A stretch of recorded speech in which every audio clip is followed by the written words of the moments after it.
ఇదే అంశం గురించి కనిగిరి నుంచి మా రిపోర్టర్ రాంబాబు ఫోన్ లైవ్ లో సిద్ధంగా ఉన్నారు.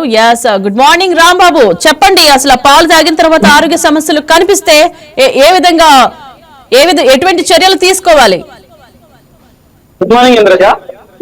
ప్రతి సామాన్యుడు ఉదయం లేచినప్పుడు మొదలయ్యేది టీ తోటి గాని కాఫీ తోటి గాని పాలు తోటి. ఈ పాలు అన్నవి కల్తీ చేయడం వల్ల ఎన్నో అనారోగ్య సమస్యల కారణంగా భవిష్యత్తులో వాళ్ళు అనారోగ్యానికి పాలయ్యే అవకాశం ఉంది. పాలు తాగిన 30 నుంచి 2 గంటలలోపు ఏమన్నా ఆరోగ్య సమస్యలు తలెత్తితే వెంటనే డాక్టర్ సంప్రదించాలని వైద్య నిపుణులు చెప్తున్నారు. రైట్, చెప్పండి రాంబాబు, అసలు పాలంటే ఆరోగ్యం, పాలంటే నమ్మకం, మరి అలాంటి నమ్మకాన్ని వీళ్ళ లాభదాయకం కోసం ఇట్లాగా అమ్ముడుపోతున్నారు. దీని గురించి మీరేమంటారు? మొదట పాల ఉత్పత్తి చేసే రైతులు కూడా ఆ పాలు తొందరగా రావడం కోసము, అందులో వెన్న శాతం కోసం కూడా కొన్ని స్టెరాయిడ్లు వాడడం వల్ల ఈ పాలు కల్తీ జరుగుతుంది.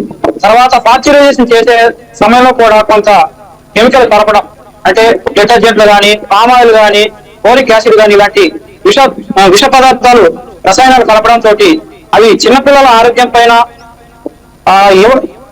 బాలికల పైన, వాళ్ళ ఎదుగుదల పైన కూడా ఎన్నో సమస్యలకు కారణమవుతున్నారు. Right, thank you Rambabu. ఈ వీడియో మీకు నచ్చినట్లయితే లైక్ చేయండి, షేర్ చేయండి, మా ఛానల్ కి సబ్స్క్రైబ్ చేయండి.